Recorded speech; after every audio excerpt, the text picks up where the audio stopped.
নৃশংসভাবে হত্যা করবে কেউ বুঝতে পারেনি।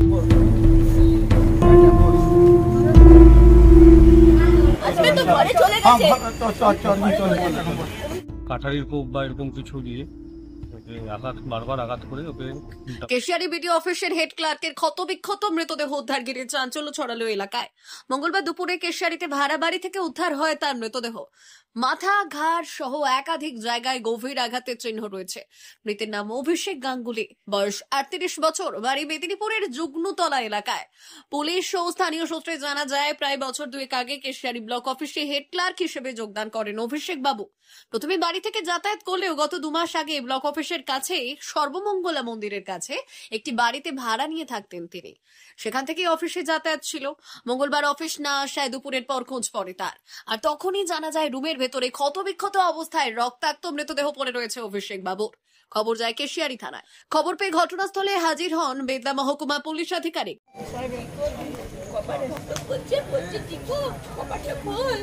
আমি এসেছি। কথা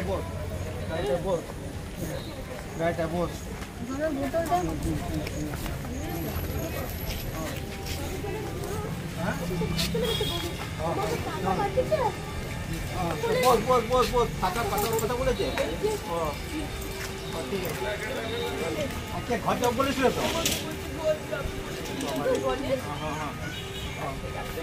কালকে রাত্রে ফোন করে বলেছিল তো আজকে ঘর যাবো। স্যারকে বলবে, শুনো না, বলবে স্যারকে যে আমি বলেছিল আমার খুব জ্বর, আমার ঘরে আসো। তখন বলেছিল যে স্যারকে বলবো, দিয়ে বিকালবেলায় ঘরে যাবো, আমার কাছে আসবে বলেছিল। আচ্ছা ঠিক আছে, আসবে তো, ঘরে চলে গেছে বলেছিল, তোকে বলেছিল, ঠিক আছে। দু লাইন খালি কি মনে হচ্ছে, কি মনে করছে? মার্ডার মনে হচ্ছে, পরিষ্কার একদম। ওকে মারার মতো কেউ নয়, অ্যাকচুয়ালি ওকে মারার উচিত নয়। ও যেরকম ধরনের ছেলে আজ পর্যন্ত দেখেছি, কেউ মারার এত বড় নৃশংসভাবে হত্যা করবে কেউ বুঝতে পারেনি। আপনারা শরীরে কিভাবে ক্ষত দেখলেন? শরীরের এখান থেকে প্রায় এতটা চওড়া মতো কাটা আছে, কোনটা কাটা আছে, মাথার উপরে অনেকগুলো ক্ষত আছে।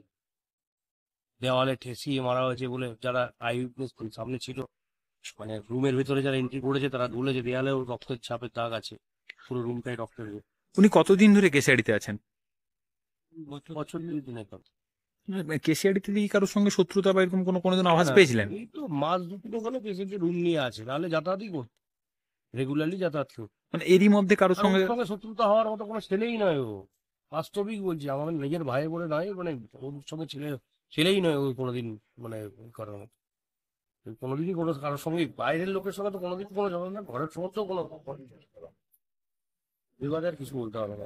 পুলিশের বিষয়টি নিয়ে জানাবেন? অবশ্যই পুলিশের উপর ভরসা আছে, অবশ্যই ইনভেস্টিগেশন করছে। কি নাম আপনার? আমার নাম অভিজিৎ পাল। কে হয় আপনার? আমার মাসির ছিল। আপনার কে হয়? তুমি আমার দূর সম্পর্কের পেশা ছিলেন। কি করতেন কেশিয়ারিতে? উনি কেশিয়ারি বিডিও অফিসের বড়বাবু ছিলেন। কি ঘটনা ঘটেছে? ঘটনা তো এখনো সেরকম ভাবে কিছু জানতে পারিনি, তবে যেটা জানা যাচ্ছে যে ওকে নৃশংসভাবে হত্যা করা হয়, যে কাঠারির কোপ বা এরকম কিছু দিয়ে ওকে বারবার আঘাত করে ওকে উল্টা পড়া হয়। মানে কোনো শত্রুতার জেরে কি এরকম নাকি কি ঘটনা? সেটা তেমন কিছু বুঝতে পারছি না। এবার ও একটু ড্রিঙ্ক করতো, এবার ড্রিঙ্ক করিয়ে করেছে বা ঝামেলার মারফত কিছু হয়েছে, ধরা পড়লে সবকিছু জানা যাবে। কি নাম আপনার? আমার নাম গণেশ ভূমি। কি আর বলবো, কিন্তু তো এই আগে মেদিনীপুর থেকে আপ ডাউন করতো, তারপরে বললো কাজের চাপ প্রচণ্ড বেড়েছে, আমাকে এখানে ঘলিতে রোজ আপ ডাউন করা যাচ্ছে না আর কি, মানে রাত হয়ে যাচ্ছে, অনেকক্ষণ কাজও থাকে, দায়িত্ব থাকে, ছুটির দিনেও কাজ করতে হয় অফিসে। তো সেই হিসেবে এখানে ঘর ভাড়া নিয়ে একাই থাকতো। ওনার মিসেস মানে আমার মেয়ে, সে মাঝে মধ্যে সপ্তাহে আসতো, এসে ঘর দ্বার গুছিয়ে দেওয়া, জামা কেচে দেওয়া, মানে যেটা ঘরেলু স্বামী স্ত্রীর কাজকর্ম সেগুলো করতো আর কি। নাম আপনার? আমার নাম হচ্ছে রবীন চ্যাটার্জি। কি মনে করছেন যে কিভাবে মারা হয়েছে, নাকি কি মনে করছি বলতে, এটা তো শত্রুতা ছাড়া তো কিছু হতে পারে না। অদূরে বাড়ি, এখানে কেশিয়ারিতে শত্রুতা থাকবে?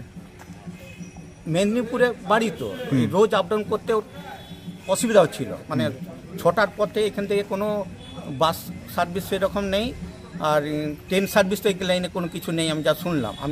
আমার বাড়ি গড়বেতায়, আমি থাকতাম উত্তরপ্রদেশে, সুতরাং আমার এই মধ্যে কোনো অতটা আমার অভিজ্ঞতা নেই আর কি। মানে কার সঙ্গে শত্রুতা হতে পারে? তার সঙ্গে শত্রুতা হতে পারে সেটা ওর ফোনের মাধ্যমেই জানতে পারা যাবে, কিংবা অফিসের কোনো ইয়ে আছে কিনা, আপনার এসে কি কোনো বন্ধু বান্ধব কেউ আছে কিনা। আপনার এসে কি দেখলেন? আমি এসে দেখলাম ওই তো এরকম সবাইকার মুখে শুনছি এরকম হয়েছে। এরপর আমাকে যখন দেখালেন হাসপাতালের ভিতরে বেডের মধ্যে, তখন দেখলাম এরকম অবস্থায় পড়ে আছে আর কি। মানে কিরকম অবস্থায় পড়ে? মুখটা পুরো ফেড়ে দিয়েছে, যেমন সেই ছাগল কাটতে গেলে যেমন সেই করে ঠিক সেই ধরনের আর কি। আর মানে এটা যে করেছে খুবই, মানে সে জানে, মানে তার খুব পাকা মাথা, সেই রকম লোকই করে থাকবে তো এটা।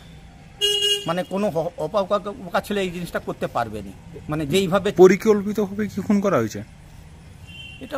এটা আমি কিছু বলতে পারছি না এখন এই মুহূর্তে আর কি। এই মুহূর্তে আমি কিছু বলতে পারছি না। আমার জামাই আর কি। কি নাম আপনার? আমার নাম রবীন চ্যাটার্জি। ওড়িশার জ্যোতি হসপিটাল ও বালেশ্বরের খ্যাতনামা গ্যাস্ট্রোএন্ট্রোলজিস্ট ডক্টর কুমার পাত্র এখন বেলদাতে চেম্বার করছেন। কুমার পাত্র MBBS, MD, এক্স-এইসার গ্যাস্ট্রোএন্ট্রোলজিস্ট, সোনোলজিস্ট, ট্রেন্ড ERCP।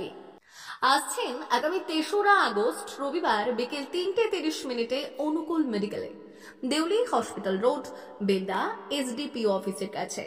প্রতি ইংরেজি মাসের প্রথম রবিবার বিকেল 3:30 চেম্বার করছেন চিকিৎসক কুমার পাত্র।